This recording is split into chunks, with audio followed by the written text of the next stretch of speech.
it's time for the MD and Chef Team Show. Let's go!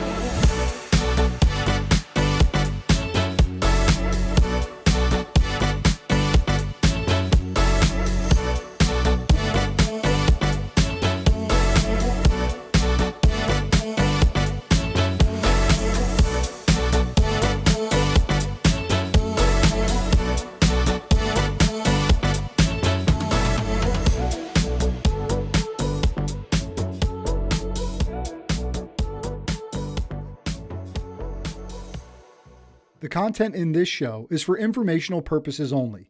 It is not intended for medical advice. It does not take the place of medical advice or treatment from a physician or health professional. Listeners and viewers should consult their own doctor or a qualified healthcare professional for specific health and wellness concerns and questions. And now, let's start the MD and Chef Team Show. Hello and welcome to the MD and Chef Team Show. I'm nutritional chef Michael and brain health coach at Doctoronamission. And I'm your Dr. Isabel. Yes, you are. And our co-host. Wait, you're a co-host. I'm a co-host. We do this together. We're a couple of hosts doing the MD and Chef Team Show together. And I wanted to get in there, and my hottie bride of 45 you can say years. Hottie bride anytime now. Oh, okay. And my hottie bride. And my handsome hunka bunka. Wow, we're starting Burning off low. with a roll. How you doing out there today, everyone? And yes, we are live. This is not recorded, so you will probably figure that out as we go along here. Oh my gosh, did they not cut that out? Should they have cut that out? No, Nah. It's all live. We're real. You get the authentic, vulnerable us coming to you here at the MD and Chef Team Show. And because we're live, if you've got questions, you've got comments, suggestions, wherever you're watching this, please put it in there and the posts or wherever you're watching it in the chat, and we will respond if we can. We hope to be able to respond to everybody. And Today or tomorrow or the next day. And if you're watching it on replay, then let us know. Feel free to put some questions in there because we always get back with everyone. Here, I'll give you some space. Yeah, space. Yeah. We got plenty of space. I'm loving it. And today, interestingly enough, and no, it's not a coincidence because we're going to be talking about seasons of life and new chapters of life and that types of concepts. But here we are in New Zealand, and we've just this week just stepped into springtime. Oh, yay! And praise the Lord for spring. Yay! I love spring. And Did you know? Yeah, did you figure that one out? I do too. I love the warm weather, shall I say. Yeah, the little baby lambs, just so you know, here in New Zealand, the little baby lambs are being born and they're hopping around going, ma, ma, ma. And then the little buds are coming off the magnolia trees. Mm-hmm. It's just, gosh, and the sun is coming out earlier and earlier. Yeah, I was just going to say. And it's getting warmer and warmer. Were you going to say that? Yeah, and this week it's gotten warmer and more sunshine, pollen in the air everywhere. Oh, yeah, right, pollen. Pollen, yeah, springtime, oh well, but that lets us know. Saw a couple flies buzzing around the other day. Did you? Yeah, oh, wow. Yeah, oh, and the bees and everything. So yes, springtime, and you may be heading into fall wherever you are, or maybe you are in an area of life where there is no four seasons. You might be in an area of the world, geography-wise, where there is no four seasons. So this might not even be relatable to you. It's just one season. One season. Yes, that's a place. That's right. Yeah. We should go to that place. We should go to that place somewhere all the time. Shh, don't say anything. Okay. Not yet, Ben. So for today, now you might be new to the MD and Chef Team Show. You might say, who are these people? What's it all about? What can I expect? Hon, you want to let them know briefly what they can expect with the MD and Chef Team Show, a little bit about us? Mm-hmm. Would you please? Yes. So for those who are new to us, we're about three things. Number one, we're about helping you and your family prevent and reverse disease.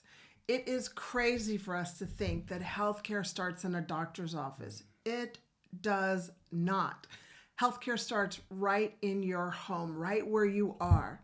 And so that's why we're here, right in your home or wherever you are. Number 2, marriage. Michael and I have been together for 45 years, and we got another 35 to go or more, right? Or more, yeah. No time limit. We just keep on rocking. And we've learned a few things. Like our daughters say, oh, here come the life lessons. Well, let me tell you, life lessons save you a lot of pain and time. So we're here to help you have a wonderful marriage or a relationship with whoever you're with. And then number 3 is hope. The hope that Jesus Christ brings us, the love that Jesus Christ brings us, because we follow what Jesus says. And you know what? We've done life without Jesus, right, Ben? Yes. Yeah. And very it's messy. Ugly and messy. Yeah, it's very messy. And what we have found is that life is so much better and peaceful and joyful when we follow Jesus. So we just bring that into the mix too. Yes.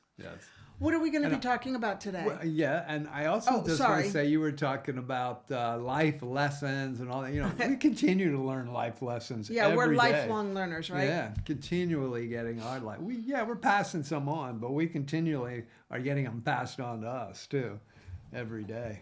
Yes. Always happens. So today we're going to get into the seasons of life and why a fresh start or even new chapters, you might say, boosts our brain, body, and soul. All the areas of our health and how stepping into something new, whether it's small chapters, big chapters, new seasons, small seasons, whatever that may be, and we're going to get into those. But a little bit, we're going to get in behind how, talking about how it's great for brain health, how it's great for mental health, how it's great for our physical health and our spiritual health moving forward. Because one of the things we've found is when life, we can get stuck. We could probably all realize that sometimes we're just kind of going through the motions in whatever area of life that may be, and we feel like we're just kind of stuck. And so there's a lot of times in life where we need to look at, well, what's the next chapter? What's my fresh start? Where am I going from here? And what am I going to do to step forward to get out of this area? Because we are not meant to stay stuck. We are meant to grow and be more. And when we're stuck, we don't feel right. Like our spirit tells us, this is not right, and we feel uneasy. So just know this is to help you get unlocked and moving forward into your best life. Because you know what?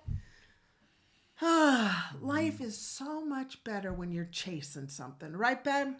Yes, I believe so. I mean, a lot of times, sometimes you need a break and we're just relaxing a little bit. But if review things. But if we stay there, that's when we can get into trouble, as the old, blowing in the wind, like a cup blowing in the wind in a parking lot or something, just all over the place and not going anywhere. That's right. Just flying around. But also today, one of the keys I want to talk about in this area of new chapters in life and how it serves us in all the areas of health is it doesn't matter what age. Because a lot of times, especially Isabel and I, and I'm 65 and over. Isabel's 65 now. I'm 67. No. Yes. Get out of town. I know. Who would know? Except, you know. Well, we don't act it. Yeah, you know it. And so a lot of times we think, I'm in my 50s. Even sometimes people in their 40s, like, okay, yep, I've had my dash. I'll just finish it out. Or especially 60 plus, is we want to help to understand that no matter what age you are in life, you still got the opportunity to step into new chapters, new starts, kind of ignite everything that's going on in all areas of your life. And so we really want to get into that because every season we're in, every new chapter we're in brings new opportunities. It brings new growth. It helps us to ignite us. Have you ever noticed when you're doing something new or learning something new or stepping into a new chapter of your life, how it kind of raises the emotions, it kind of bubbles up a little bit where all of a sudden you're getting a little bit of more of a vibe going on, and mentally you're a little more focused, and you're have clarity and focused in on that newness that you're stepping into, and it's almost like a new purpose that you may be stepping into. So now I want to talk about from a science point of view, because yes, we'll dive into how it's so good from all the other health areas, but let's talk about the science behind why new chapters are so good for us. So brain health. Excuse me. We know that our brain has neuroplasticity. I'm going to be talking about neuroplasticity too in my inspiration talk. Oh, Did you my. read my notes? No, I didn't. But, these things tie in together a lot, don't they? They tie in together. But neuroplasticity, to keep it simple, basically means that our brain can shrink, it can grow. It's neuroplasticity gives it the opportunity to just say, hey, I'm going to stay sharp, I'm going to stay focused, or I'm going to shrink, and it's like a muscle. We all understand if we don't use our muscles, they're just going to atrophy and fade away. Well, our brain can be the same, or it can stay strong and until our last breath. So with brain health and new fresh chapters and new fresh starts, we're really firing the brain. We're keeping the brain ignited. I imagine if you would know, anytime you've done something new, the brain just kind of gets going and gets fired up and gets focused. And now all of a sudden there's this new, feeling of the brain like, hey, I'm really focused. I'm clear on this. I'm really ready to go here. And when we relax a little bit, which is fine, but if we stay sedentary, if we stay without anything new going on in life for a long period of time, constantly staying into routine. If we fall into a routine constantly, the brain kind of starts to go, yeah, okay, yeah, I got this, and it's almost like the brain is going to sleep. It does. Yeah. It does go to sleep because the connections aren't there really. Yeah, and we want to be firing those electrical impulses of the brain. So it keeps the memory sharp when we're doing new things, when we have new chapters in life, new seasons of life. And again, this is at any age. So no matter what age. And if you've got a brain, you got then this is for you. Yeah. No matter what age, you got a brain. So it's going to keep that brain health. Mental health. From a mental health point of view, when you're starting a new chapter or doing something fresh, it actually gives you some feeling of hope, maybe some determination. It might even shake you out of doldrums. Maybe you're feeling anxious and depressed and kind of foggy and just down. And it might be that you need to set some new goals, step into some new chapters of life, shake things up a little bit, get it going. Because when you do that mentally, it lifts everything up. So you feel more focused and more clear, and you're more motivated. And it gives life a sense of meaning when you step into new chapters and new things. And you also get life in your eyes. Have you Yes. met people that just have death in their eyes? They look like they're just waiting to die. Ooh, that's harsh, but it's true. But it's true. I know Look it's at true. That's what I everybody. mean. Look at a lot of people around us. So this just gives you a pop in your eye. Like, wow. Yeah. And it is true. As I said, it was harsh, but I didn't mean it's harsh to say it, but it's a harsh truth. That I think we've all seen people that you look at, or you're talking to them and you're just thinking, there's no life there. Right. There's not. What's going on there? I know. They're switched off. I know. And so, reason why we want to bring this up today, and especially for those who are of a mature age, to understand that this is so important to constantly be looking. Okay, what's a new chapter? What's a new thing I'm working on? What's a new season I'm stepping into? Because if we do fall back into those doldrums and that routine, systems do start to shut down in our brain and our body. So we want to keep things firing all the time. Physical health. Now, physical health, having new goals always encourages us physically. It keeps everything moving because usually when we set a new goal, our physical movement tends to improve. because now we're moving, we're shaking, we're doing things, and it really keeps us going. When we get into routines, a lot of times we start to just kind of settle down. So physically, new chapters and new seasons has us physically being better. Now, I want to give you an example. This is an amazing, amazing example. So the other day we heard from a friend who was interviewing a man who was 80 years old. His name is Benny.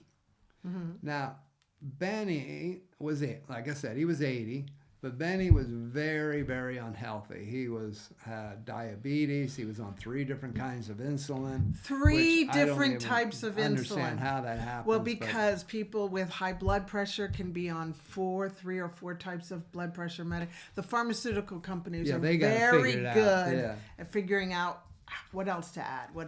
Well, Benny was obese. Benny was diabetic. Benny was having all kind of arthritic aches and pains. I mean, at 80, Benny was not doing. Actually, it was about 78 when this was happening. He was interviewed. No, at 81. I think he just turned 81. Yeah, he just turned 81, Yeah, and so then he moved when he was 80. Okay. Yeah. And now his environment he was in. Again, this doesn't mean you need to move way far away or this or that, but it's just showing how when you step into new chapters and new seasons, for Benny, he was in an area where it was stressful, it was busy, it was noisy, it wasn't a healthy environment. So he moved from that environment into a countryside environment where there was lots of plants and trees and a lot more quieter, lots of nature around him. And within, I think it was approximately, 12 months to 18 months? 12 months. 12 months. He was off his diabetic medicine. He had lost a whole bunch of kgs. 50 pounds. Was it 50 pounds? About 22 kgs. 22 That's a lot, kgs. yeah. And he was feeling great. And he changed his diet. He's outside working. He's exercising in his garden. And changed his thinking. Yeah. Yeah. I mean, he made all these changes, but what happened was he stepped into a new chapter of life where he went from one environment to another environment, brain health-wise. He's talked about how clear, now this gentleman at 80 made these changes at 80.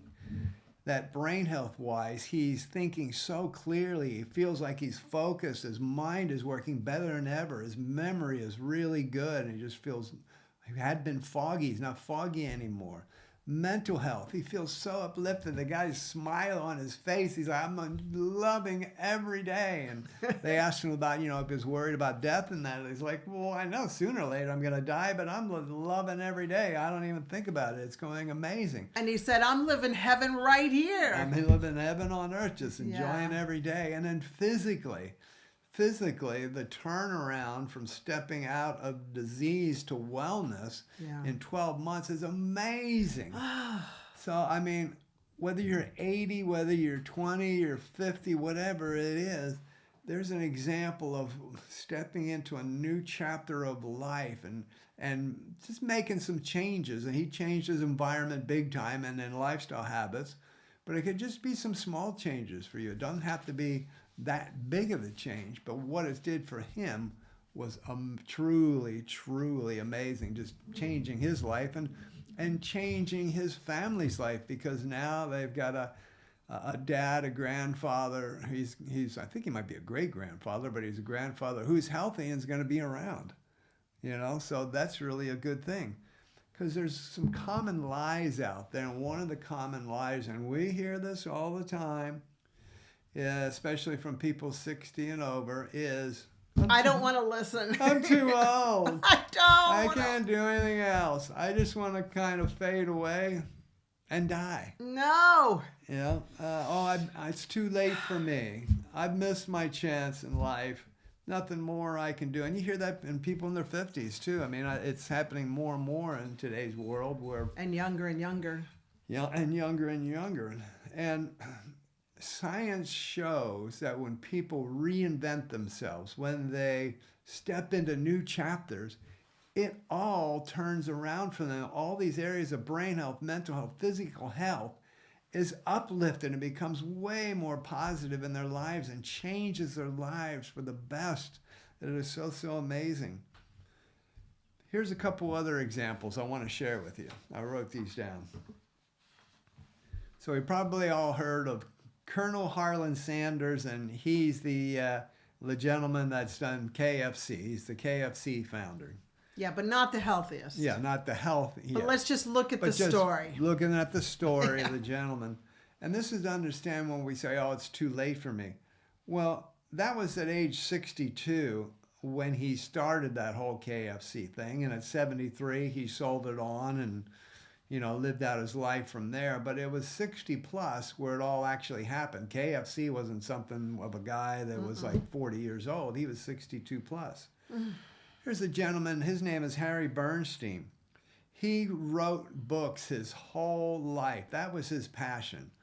But by the age of 96, he had never published a book. Nobody ever picked it up. No publishers ever wanted any of his books.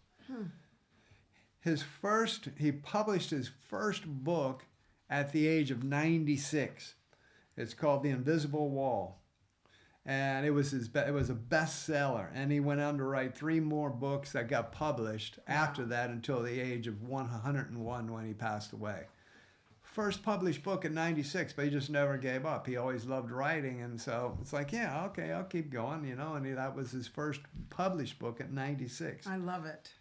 Grandma Moses, have we ever heard of the painter Grandma Moses or the portrait of Grandma Moses? Anna Mary Robertson was actually her real name. Well, she began painting at 78. She was 78 when she started and became this famous painter. The reason why I bring up these stories and Benny at 80 and the way he turned it around, for those who have these thoughts in their head that I'm too old, I missed my chance, it's too late for me, wash it away. Wash it away. Wash it away. I don't know where we've been taught that in society. We've been indoctrinated with that. I don't know how that's happened. Like 65 is when we retire and it's over after that. Yeah, and I guess that's just been indoctrinated into our thinking in society that we're just push until we're 65 and then we're done and that's it, and go to pasture and rest for the rest of your life. And that's why research. Go out to pasture. Go out to pasture. Yeah, put you out to pasture. Yeah, we're going to put you out to pasture. People, I just wanted to say right now, people in their 55 or older are looking into rest homes. Are you joking me? That's true. Yeah, the rest homes, or retirement villages or whatever you want to call them. They're now accepting people 55 and over. I mean, that's here in New Zealand, which you'd think is like a real healthy people moving around place, but that's not the truth. It's first world country. First world country problems here. Yeah, 55 and over, and I'm retired. I think I'll just head into one of those, and away I go, and that's me. Yeah. Just remember, your brain doesn't retire, your heart doesn't retire, and your purpose doesn't retire if you want to step into a new chapter and a new time of life. Now, you might be thinking, well, okay, but what do I do? I mean, how do I step into a new that's just not me. I'm not the type of person that makes changes or goes into new areas of life or makes big changes. Well, here's the thing. It doesn't need to be big changes. I mean, what I'm talking about here with new chapters of life, new seasons of life, it doesn't have to be something massive. But just to ignite your brain and your mental health, you can do really small little things. It could be just changing some habits in your day. Like maybe it's a physical thing, like, hey, you know what, I'm just going to start fitness-wise, or I'm going to set up some new fitness goals. It could be something to do even very simply, like I am going to have some new goals at my career. Or I might learn a new language. I might learn a new instrument to play, or just new things that you say, you know what, here's something I've never done before, or I wanted to do, or I used to do, but it kind of left me, and I'd like to step back into that. And I applaud you for learning Spanish. Oh, thank you. Michael has just joined up to learn Spanish.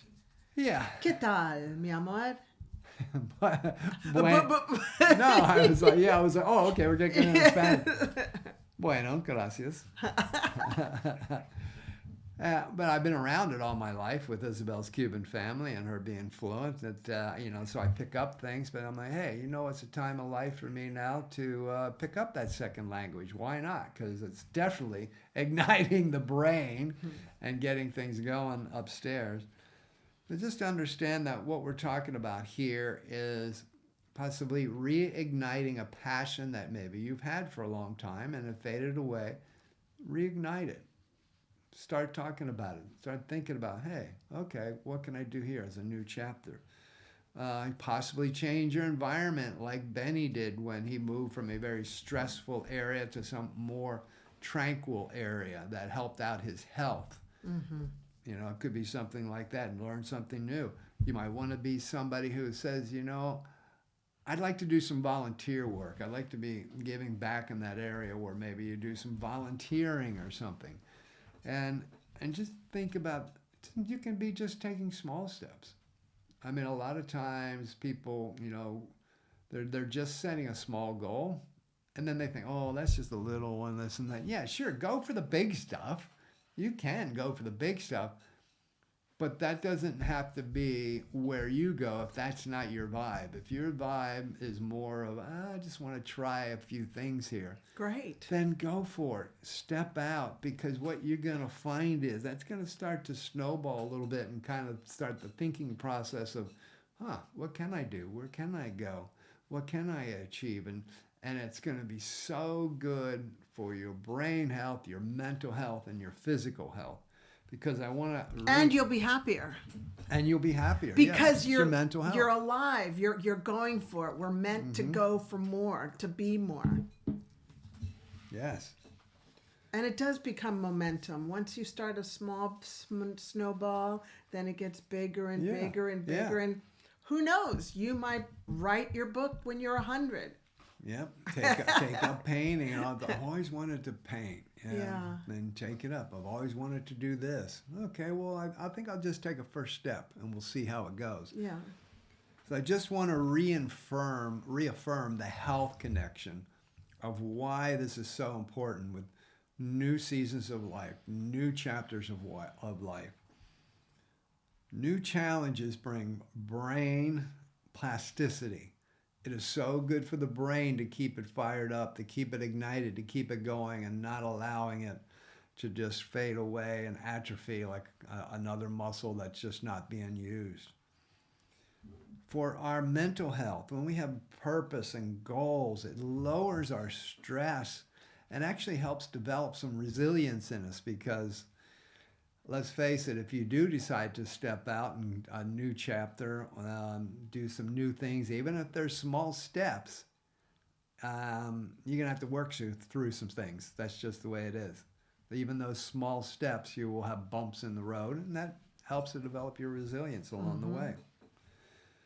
And then also the science of movement. Learning new skills improve our physical health. Why? Because we're actually doing different things. We've changed up some things. Now the body's having to say, hey, wait, I've never done this. Even if it's just small movements, you're now changing what's going on with your physical health. And that's also going to benefit you so much. Seasons of life, new chapters in life, they're a gift. They're a gift for us to understand that we can grab that newness at any time of life, at any age in life, and the benefits are 100-fold of how amazing that can be for us at no time of life. And I just wanted to ask, what chapter may you be stepping into right now? Where are you at in life? And please, if you want to put this in the chat, we'd love to hear from you. Where are you at in life right now? Are you feeling like there's just a routine? kind of humdrum cruising along. Or maybe you're that person that's, wow, you stepped out. You've got a new chapter going. You're on fire. You've got things going on. Let us know in the chat. We'd love to hear from you. What season of life are you in? And are you stepping into a new chapter of life? And what's your passion? What's driving you? Any other thoughts, my dear? No, well said. Well said. I love this. It's never too late to begin again. Age has nothing to do with it. One of the things don't give up. Don't give up trying again and doing new things because you'll just feel so much better if you just go for it. Well, let me ask you something. How is it for you just to be where you are right now? Is it just comfortable and, comfortable? Or are you ready to branch out and experience something and grow? Just know that when you do grow, it just feels so much better. And don't be afraid. And don't give up living. Don't give up living like we're seeing out there. Okay? Please, please, please don't do it. Because it's not good for your brain health. Sorry. True. No, true. Because that next chapter of your life that you're about to write could be the biggest one ever. Just like I read. And your best. With those folks. Grandma Moses, 78 and beyond, with her painting, and Colonel Sanders with his KFC in his 60s, and Harry Bernstein, the author, his first published book at 96. Who knows? God knows. God knows. But where can your next chapter take you? What can that next chapter unveil in your life? Because no matter what age you're at, where you go next could be the thing that you are most known for in your life. It could be the biggest. So wherever you are, whatever you're doing, see how that works for you. Let us know where you're at. Go for it. Yeah. Go. Here's your prescription. I'm going to write you out a prescription right now on my e-prescription slip. Go for it. If you want to, what we'd love for you to do right now is, if you love what's happening here in the show and you want to continue to learn more about things like chapters of life and physical and mental and well-being. Here's somebody coming in. Janice is coming in. She's got a comment. She's looking forward to her next chapter with 3 exclamation points. Big time. I love it. Yes, yes. And good on you, Janice, for coming in with that. So if you want to just keep on hearing these positive notes and keep learning about health and wellness, we would love for you to let me find us. We'd love for you to subscribe to our channel here at YouTube. Give us a like. Hit that notification bell so you find out more of what's going to be happening in the future here at Doctor on a Mission. We want to take you along for the ride with us. And hey, Janice, if it moves you in the rest of the show, if you got an idea where that next chapter may be, just pop it on in and we'll say, whoa. Yeah, we'd love to hear what your next chapter's about. We'd love to hear what your next chapter is all about. So there we go. That was great. I love that. I love seasons of life. I love next chapters. I love knowing that there's no limitation on my age, what I can become, what I can do, because really it's just deciding, okay, I'm going to step out. It's a decision. And it's a decision. I'm 60 and dreaming big with God. Ooh, yes! Janice is on fire. Our kind of people. Janice is on fire. Good. All right, stuff. My turn? Okay. All right, let me bring my notes here so I can... Well, I have entitled this, Same Page, Not Always. Same Team, Always. And I was thinking about Michael and I when we were the same team, but we weren't on the same page. And remember? Which time? Yeah, which time? Look, Michael and I, we have 2 beautiful, beautiful daughters. We've got 2 professions. We had a very, I don't like to say the word busy. I like to say the word productive, okay? We had a very productive lifestyle. And however, like I said, we weren't on the same page, and that led to a lot of problems because when you're not on the same page, you get misaligned and you miscommunicate. And our marriage stopped working for a while. Right. Yeah, we kind of hit the wall. Yeah. We kind of splattered. Splattered be a good word. We Yes, splattered. Yes. Yeah, because I said my hair was on fire, and Michael was like, well, what does that mean? So let me educate you on what that means. So here's the breakdown of the most common issues that arise when couples don't align and aren't a united front working together. Because I just see Michael and I like this. This is, here, lift up your arm, honey. Like this. We're together in this world, walking together. We're not always this tight, but mentally and spiritually, we are like this. Right. You know, I don't want to say it's a war, but it is a war because it's ugly out there. There's promiscuous women out there. Mm-hmm. There's promiscuous men. There's a lot of... There's junk all There's over junk the all internet over. and everything that'll try and rip you apart, tear you apart. Right. There's people that will speak negatively into your relationship or try to pull you this way or that way. I mean, you know, that's life that's out there. You got to be tight. Right. So that's what we weren't. We were kind of pulled apart. So not walking as a united front, these are the things that can happen. Number one, miscommunication and assumptions. One thinks everything is fine, like Michael did, and me, my hair was on fire, and he could not understand what that meant. Well, for instance, there was a period of time where I would have to travel away and work on the Indian reservation in Gallup, New Mexico.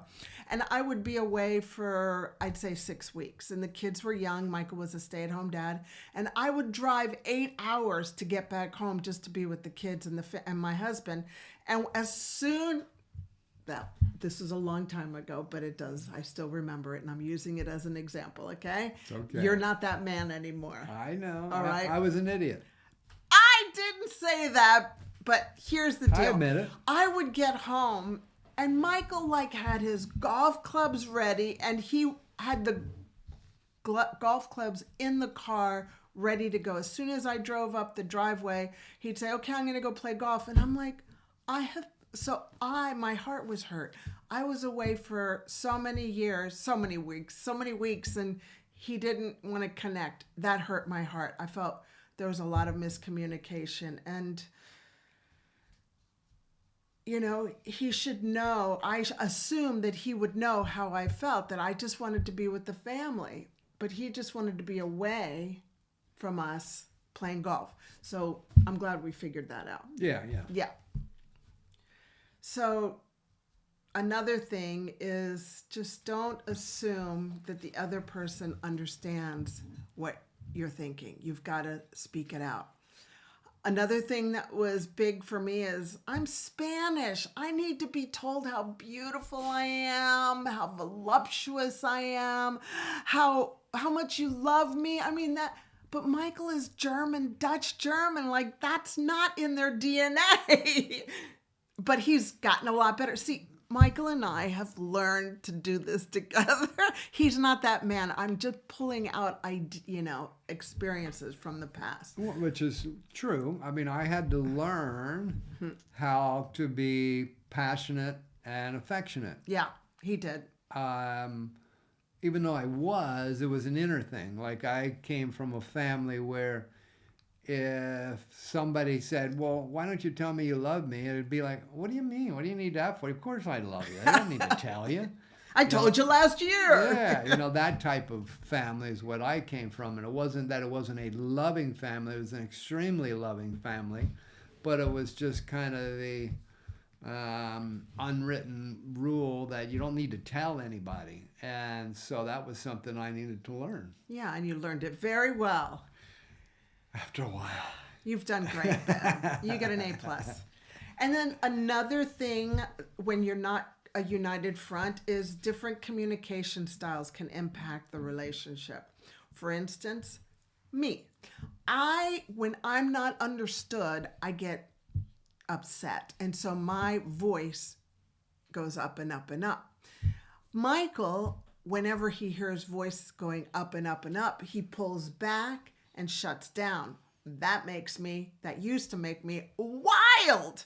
Mm-hmm. Like, I need you to communicate with me. And I thought the louder I'd go, the better the communication would be, because that's the family I grew up in.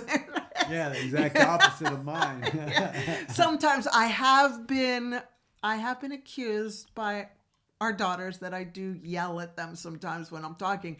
I guess it's because I feel like they don't understand what I'm saying, so I just say it higher, but I'm learning to bring my voice down. And luckily, you engage better now. Mm-hmm. Yeah. Yep.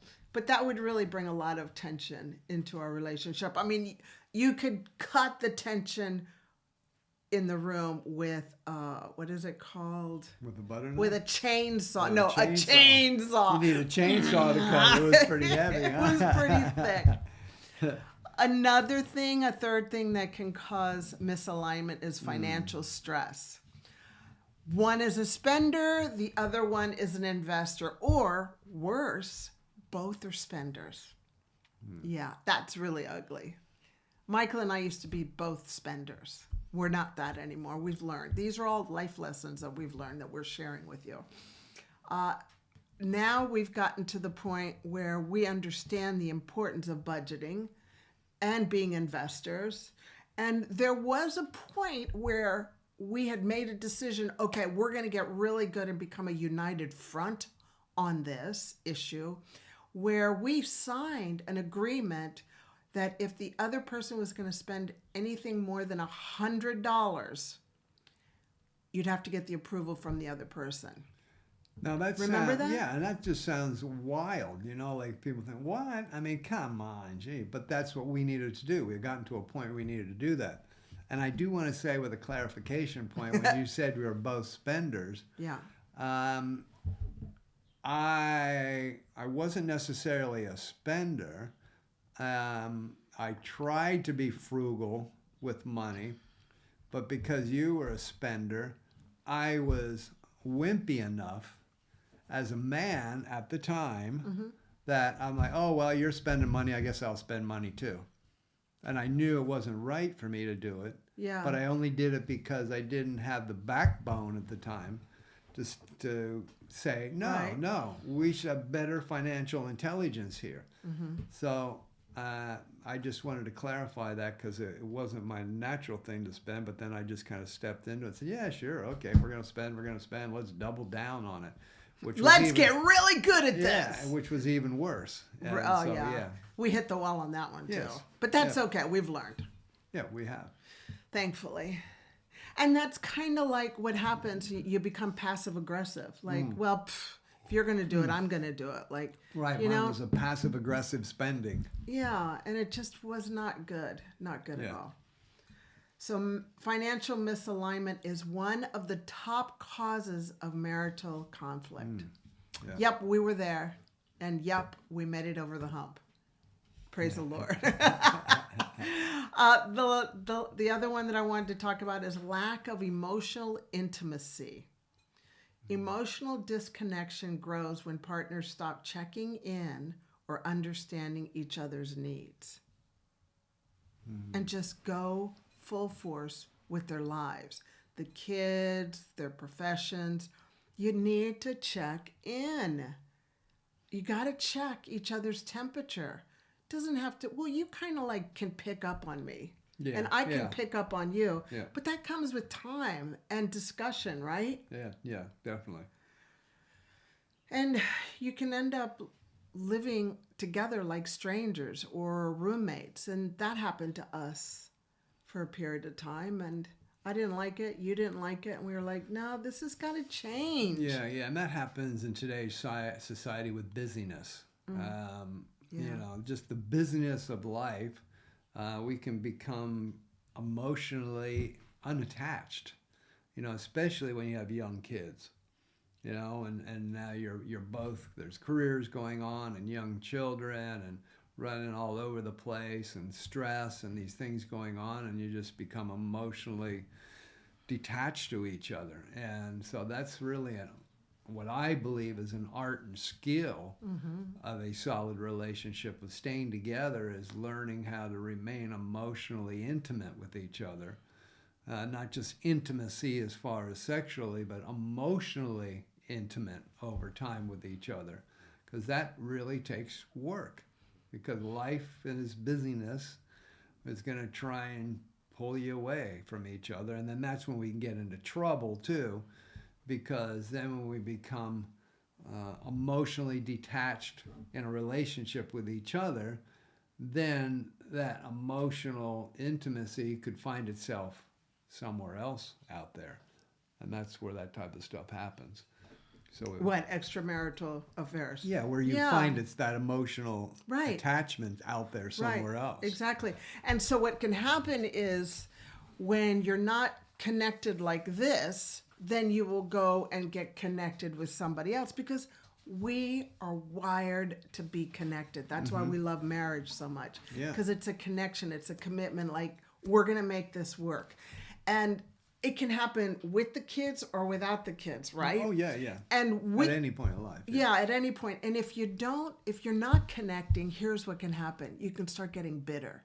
You can start getting bitter and angry towards your partner, towards your husband or wife. And think of a tree. A tree begins with roots, and those roots get buried into your heart of bitterness. And what kind of a tree, what kind of fruit would a bitter tree develop? Would it be a happy fruit? No, of course, that's not going to happen. It's going to develop scowling face, bad attitude, cussing at the other person, not treating them well, pushing them around. So a bitterness, you want to make sure if you're starting to feel bitter and angry towards the other person, realize that is going to take root into your heart and grow a really ugly tree. And it is really, really hard to pull out a tree with deep, deep roots. So as soon as you start feeling bitterness towards the other person, say, hey, it's time for us to figure this out.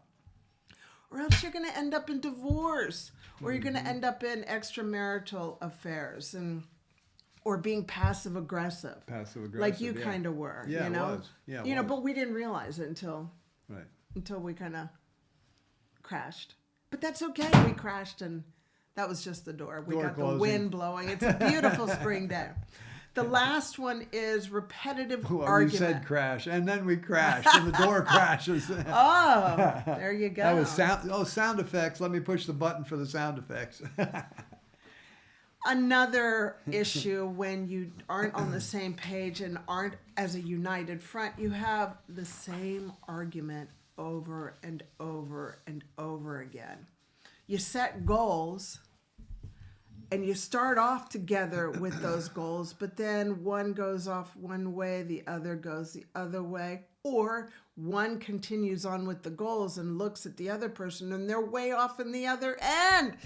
And this person who said, hey, this was the goal we were supposed to be doing, looks at the other person and goes, where are you going? Yeah, where'd you go? We made a commitment. So again, the same argument. You said we were going to do this. Well, I don't feel like it anymore. Well, we need to talk about it. Well, I don't want to talk about it. And then you just close down.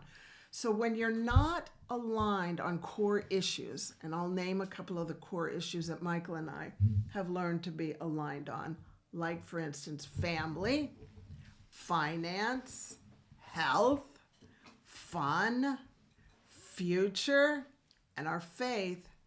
If you're not aligned on that, then you're going to have conflicting cycles of arguments that just repeat themselves over and over and over again. So what's the answer? Well, we got 2 ways to help you with that. Yes. Number 1. Go for it. Okay. Number 1 is Michael and I meet each other.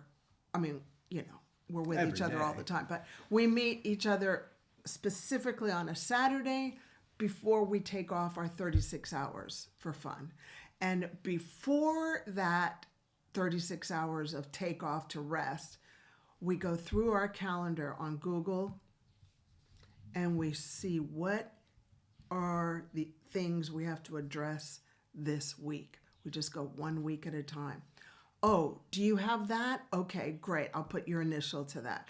Oh, we got to do this. Oh, okay, we'll do that together so that we're all on the same page for that week, 1 week at a time. Yeah. Those are snackable. Minimum 1 week at a time, yeah. Minimum, yeah. Yeah, I mean, yeah, sometimes we have to, you're constantly talking daily, but constantly. A real sit down. Like, hey. Okay, let's look at this past week. Oh, did we miss that? Hey, how come that didn't happen? Or yes, that was great. And then looking at what's coming up for the following week, and it's really making sure of that same thing we were talking about, you've been talking about, is the united front, that we're together. We're on the same page here, because if you don't do that, I can guarantee you weeks can go by, months can go by, and one person's doing all this stuff over here, and the other one's doing stuff over here.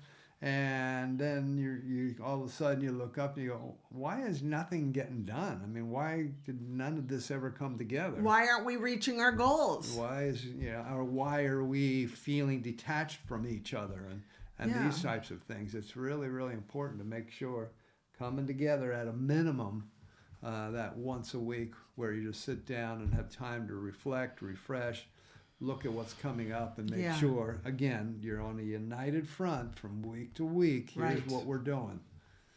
Staying on track. Very, very important.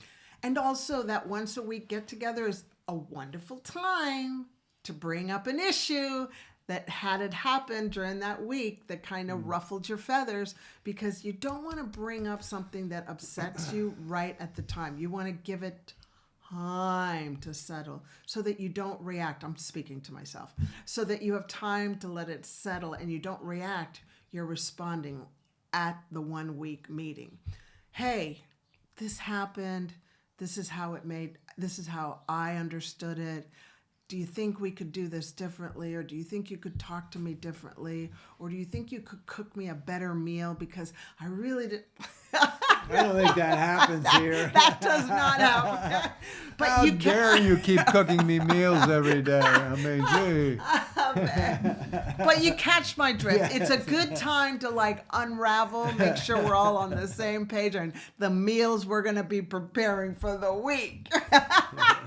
I'm joking, Michael. She fills out the menu and ticks, okay, Monday breakfast, Monday to lunch, dinner. Yeah, right. Or I didn't like the way you cleaned up the kitchen that day. Funny. So check in once a week, okay? All right, that's our answer. It will save you so much pain and so much time of circling around and around with the same argument. So with relationship, yep, you're really focusing there on being on the same page and being a united front in your relationship with what's going on in your world. Is that correct? Yes? Yes. Yep.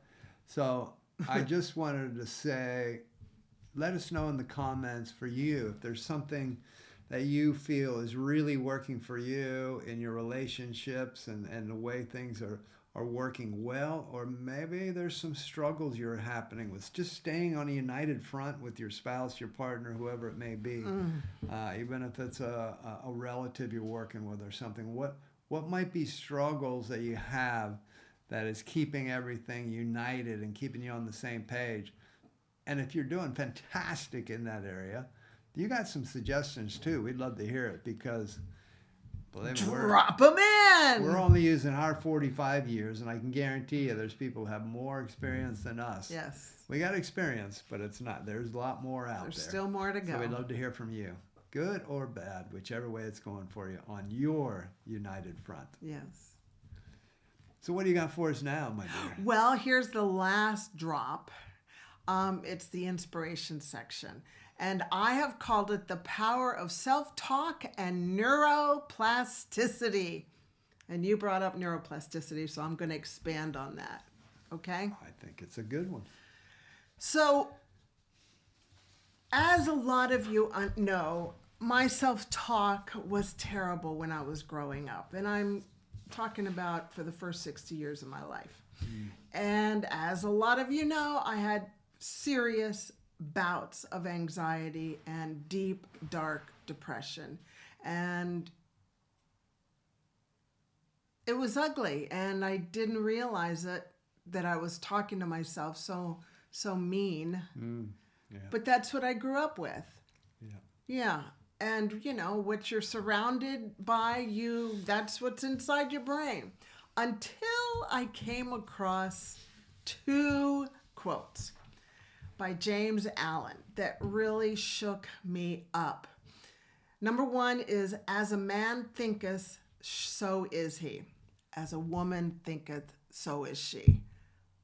So are you saying that how I am right now is based on the way I've been thinking? Yes. True. Yeah. Yeah. Did you want to say something? No, Okay. I'm just confirming. Yeah. It's such an amazing statement. It's a hard statement. It's a hard statement, but it's true. It's a 100% truth. Yeah, and sometimes you just got to be told these things. And this quote came across my life. The second quote by James Allen is, and I have this on my vision board because I want a totally different life. Michael and I have like the last third of our lives ahead of us. How are we doing it? Mm-hmm. We're going to do it totally with a bigger idea of what we've been doing so far. Yeah. How's this chapter going to be? How's this? Yeah, it's going to be good. And so the second quote on our vision board is by James Allen, and this one is so good. You are today where your thoughts have brought you. Okay? And you will be tomorrow where your thoughts take you. Okay. So I'm going to be thinking the thoughts that I want for my life from here forward right now. Like, I've got to be in control of this. And that is powerful for you to understand and put it in your heart and in your mind that you are today where your thoughts have brought you, and you will be tomorrow where your thoughts take you. What kind of life do you want to live? Now, I want to say something before we move forward. This is not to say that I believe that you can heal anxiety and depression with changing your thoughts. It's part of it.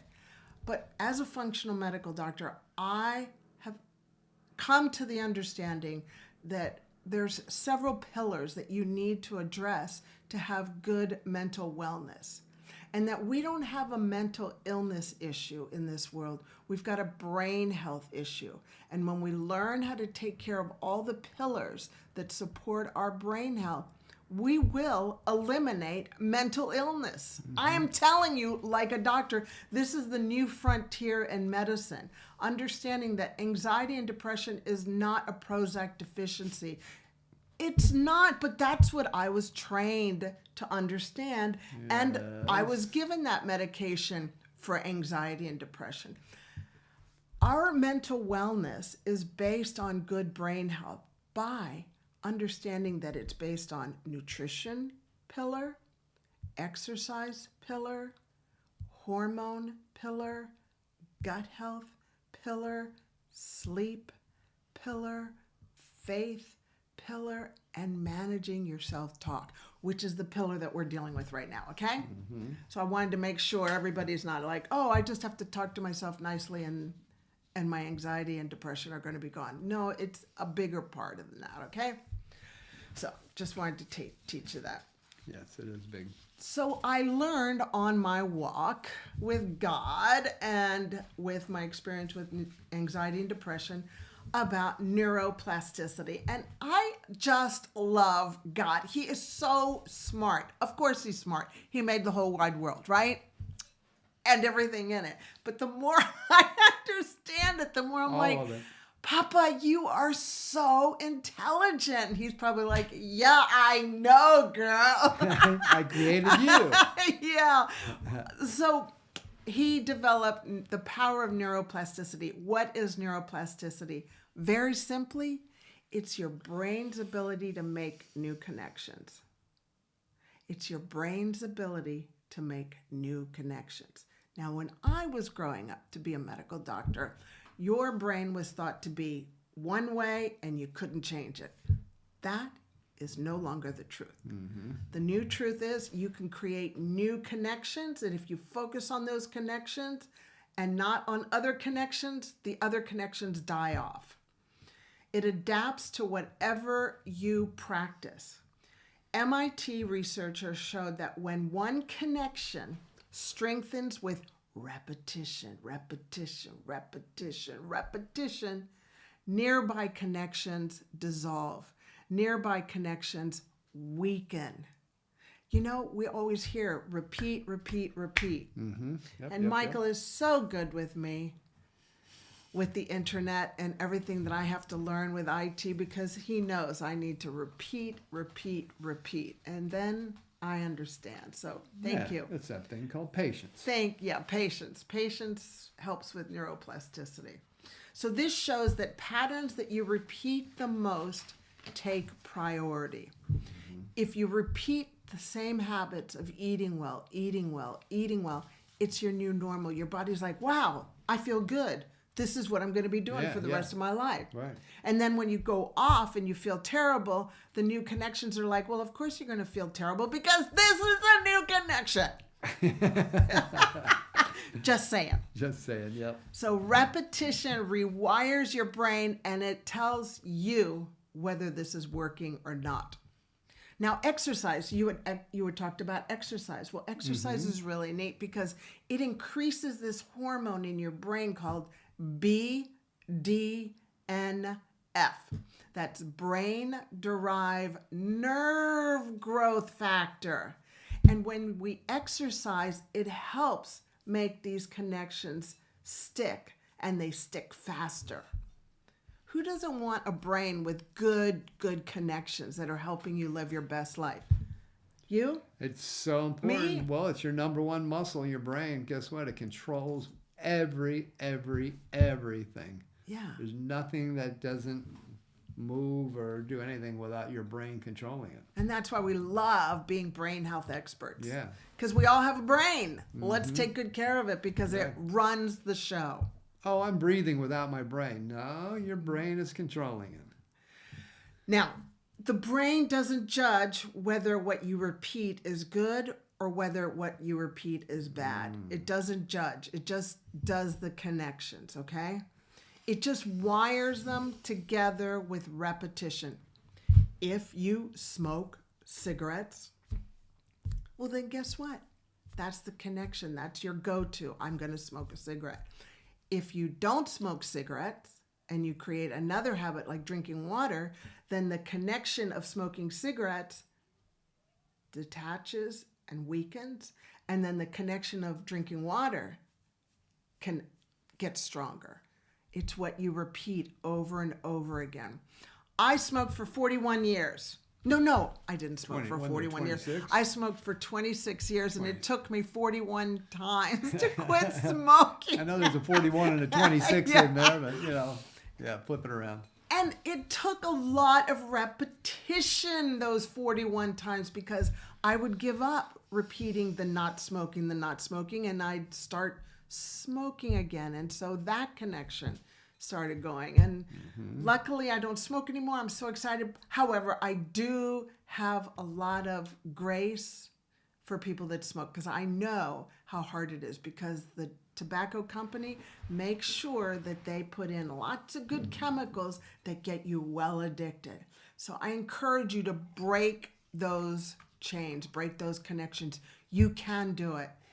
If I hadn't done it 41 times, if I would have completely quit at 40 times of trying to quit smoking, I'd still be smoking. So if it takes you 100 times to quit, just my message to you is never give up giving up until you've given up. And I haven't smoked now for 25 years. Ooh, I'm raising my hand. That was a good one. Yeah. Because now you don't kiss an ashtray. That's true. It also rolls right into, from a nutritional point of view, when you said about how the tobacco companies don't care if you're addicted to it because they got all kind of stuff in there to addict yeah, you. right. Same thing with food.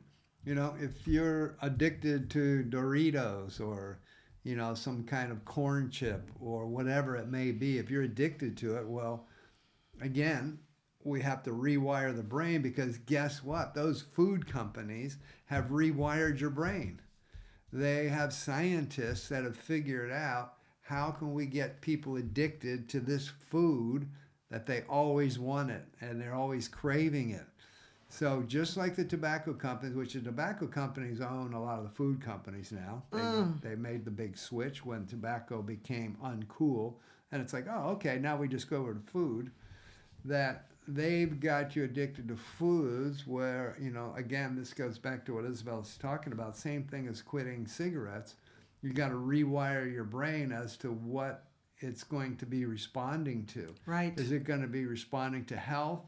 Or is it going to be responding to the addiction of bad food that's poison for you? And so we have to break that chain. So we also have a lot of grace for people who say, man, I'm just addicted to takeaways, or I'm just addicted to, Dorito chips or whatever it may be. I'm just addicted to that stuff. Well, yeah. Yeah, you are. You are, because that's what they've done to you. Yeah. But now we've got to rewire, and that doesn't happen right away. Okay, we're going to have a glass of water instead of that handful of chips, or I'm going to have a carrot instead of that, or I'm going to have some nuts and seeds instead of that. And that's going to take time to rewire the brain as to what it wants, instead of grabbing for that junk that they've addicted you to. So hopefully that helps also too, if you feel like, yeah, well, I don't smoke, but I'm addicted to having food. These naughty foods that I know are no good for me, but I'm addicted to them. Well, it's just like breaking a smoking habit. You can, it might take a while, but it's about rewiring your brain to be able to make those positive choices for your health. Unfortunately, that's true. Yeah. Unfortunately, they've got food scientists that tell you how many crunches you need to get another hand in the bag of chips to have another one. So they know exactly what they're doing, and you can break those chains. Yeah. That's what we're talking about. Yeah. So you do your part, and you'll get it. You'll get through. I was just relating to I know, it's great. Quitting cigarettes. Yeah. You had to rewire the brain into, I'd rather have a glass of water than a cigarette. Right. Yeah. Yeah. But it was hard. But anyway, I did it. Anyway, and you can too. Yes. And you can too. And you can too. So to land this plane, I want to leave you with every routine, thought, or action you repeat is a small investment in the brain you'll have tomorrow, in the life you'll have tomorrow. And this is what I've learned. Your brain has a captain, and your captain is you. And you are the captain that decides what thoughts you get to have and what thoughts you're going to have. And then your brain has the crew members, and the crew will do whatever the captain tells it to do, because the crew is obedient. The crew doesn't know. The crew's not going to question the captain of whether this is good or bad.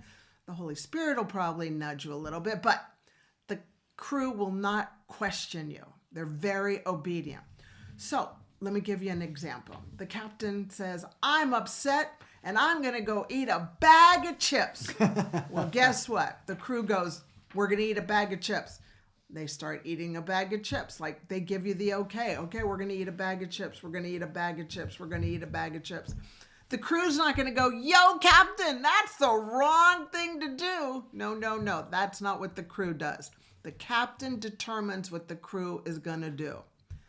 The captain says this, okay, stop all work. Let me see. The captain says, stop all work. No progress is made. The captain says, this is too much to handle. We are giving up. So what does the crew do? It says, yep, you're right, captain. This is too hard. We're going to stop creating these connections. We're going to stop making progress. The captain, here's another example. The captain says, too old to change. The crew goes, we're too old to change. Stop all work. Stop all connections for newness. So I leave you with this. You're the captain. What are you going to tell your crew to do? And as a captain, I'm either going to listen to Papa God and his promises, or I'm going to listen to the devil and his lies. God wants me to succeed and achieve all that he's put inside of me. The devil does not want you to succeed, and he wants to make sure that whatever God has put in you, you won't do. So as the captain, I've got to make the decision. Am I going to listen to the devil or am I going to listen to God? Well, I have to make that decision, and that's what I've learned. I'm the captain, and I need to decide who I'm going to listen to, the devil or God. I have made it a point for the last third of my life to only listen to what God says. And the only way I know that is by reading the Bible. And so here are some things. And here are some things that God says about you and about me. I'm going to say I am, and then you can put it in. Okay. I am a winner. Tick. I am an overcomer. Tick. I am young. Tick. I am confident. Tick. I am beautiful, or I am handsome, depending on what sex you are. I am fun. Tick. I am prepared. Tick. I am qualified. Tick. I am valuable. Tick. I am energetic. Tick, tick. I am disciplined. Tick. I am prosperous. Tick. And the big one from Philippians 4:13 is, I am able to do all things through Jesus Christ who strengthens me. Tick, tick, tick. If a wrong thought comes into your mind, just press and go access denied, or just say no. You've got to be awake. This is a war we're in, and we are getting stuff thrown at us at all times. And from personal experience, you can start believing all the lies from the devil. And you can start going down the drain of anxiety and depression and just think, my life is worthless. I have achieved nothing. I'll never make it. So I leave you with these two quotes from James Allen. As a woman or man thinketh, so are they. I know it's hard to understand. I know it's hard to take, but we got to be in control of our thinking. And you are today where your thoughts take you. I'm sorry. You are today where your thoughts have brought you. And you will be tomorrow where your thoughts take you. So I encourage you to choose your thoughts wisely. Join me in thinking right, godly thoughts to move into and up into the life that God had his son, Jesus Christ, die on the cross for you, because God loves you so much that he gave his only son. I would not give up my Nikki or Haley for the world. Forget it. I don't love the world that much, but God loves the world so much that he had his beautiful Jesus Christ die for Michael and I so that we could be the light. So I encourage you to choose your thoughts wisely. And that is my talk on the power of self-talk and your neuroplasticity. So make connections well. Well done, my dear. Well done. Thank you.